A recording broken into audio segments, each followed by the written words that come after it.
A new book focuses on the life of the civil rights movement icon, the late Reverend James Lawson Jr. Not only did he work closely with Dr. Martin Luther King Jr., Reverend Lawson also was a pastor of Cemetery Methodist Church in Memphis and worked with striking sanitation workers in the city in 1968. Emily Yellen is here to talk about co-authoring this memoir, and we are also joined by National Civil Rights Museum historian Ryan Jones. Wow, this is a big deal. Yeah. It's a big book. Yeah, it's a big deal, a big book. Okay, so talk about, you actually collaborated with Yes. Reverend Lawson. This is his memoir. I've known Reverend Lawson since I was 5 years old. His son John and I went to Memphis State Campus School together. When it was Memphis State. Right, when it was Memphis State. When in 1968, during the strike, he was a first grade parent in our class, and my parents worked with him in the movement, and I have known him for that long. He was an icon, as you said. He organized the Nashville sit-ins. He was a freedom rider. He taught nonviolence to John Lewis, Diane Nash. He taught it in Parchman Prison during the Freedom Ride, and then he was the head of strategy for the Memphis sanitation strike in 1968. Wow, and so talk about the relationship that Reverend Lawson had with the museum. The National Civil Rights Museum can't tell the story of the movement without Reverend Lawson. As Emily stated, he is the brainchild of the nonviolent movement in the 1960s, where these young students are learning nonviolent direct action. He is arrested on May the 24th, 1961 in Jackson, where he goes to Parchman for 60 days. He's with Dr. King in Birmingham, where that campaign leads to the passage of the Civil Rights Act of 1964. And on yesterday in 1968, 1,300 men went on strike here in this city because of the deplorable conditions. And it was Reverend Lawson who puts the invitation to Dr. King to come to our city to help these striking sanitation workers. So there is no civil rights movement without the Reverend James Lawson. And he is on the balcony. He and Dr. King were contemporaries. They were the same age, and Reverend Lawson only died a year and a half ago. So when you look at his life, he is the through line from the civil rights movement to now.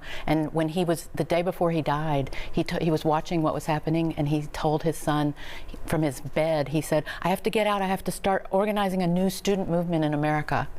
So he has been, he worked his whole life, and he is an example for all of us who want to work towards justice and the beloved community. And so you have a very interesting book tour that is going to mark very important places. Can you just walk us through that? Yeah, well, it starts in New York at the New York Public Library. I'm a New York native. That's very exciting, aren't you? Yes, I am. Yeah. So we know. Mommy's from Mississippi. Well, so that's why I'm. Anyway, you got both. Yeah. Not about me. Anyway. And then we're going to be in Nashville the next day at the Woolworth Theater, which is on the site of where the sit-ins happened in Nashville. And when I told his son that we're going to be at that place, he was very moved. And so his son John and I are going to be touring together, and then we will come home to Memphis to the Civil Rights Museum, and we're having a big event. We're going to invite children or families of the movement. One of the sanitation workers who survived is going to be there, Ozell Ewell and his wife, T.O. Jones' son Jesse, Maxine Smith's son, everybody. Wow. And Deborah Manning is going to sing some of the songs from the movement a cappella.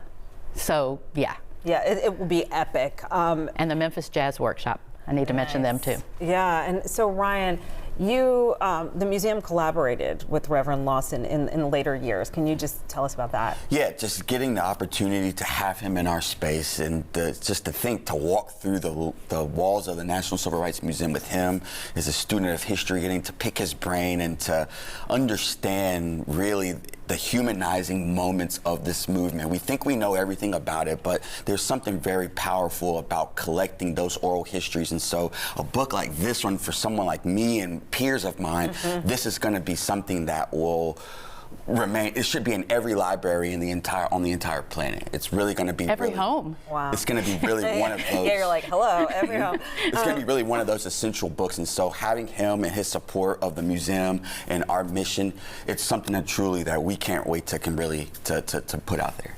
And your writings have also spanned across the Memphis sanitation strike of '68. So this is your wheelhouse. Yeah.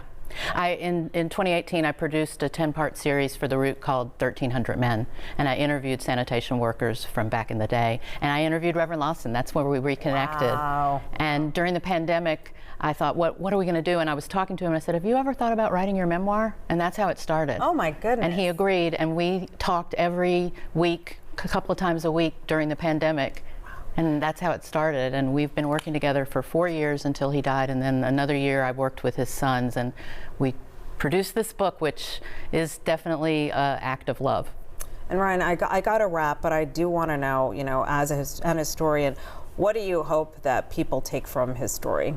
I will hope that people understand that this was not something that happened a long time ago, and that these individuals, these courageous individuals, the bravery, they kept showing up in spite of the resistance, the intimidation, and the threat of violence. They continued to show up, and they did so non-violently. So the fact that this book is perfectly titled that could not embody a more important movement. And Ryan pointed out something, that this is one of the first times someone who is black that was in the middle of the movement is writing in first person about Memphis. Wow. And what happened in '68.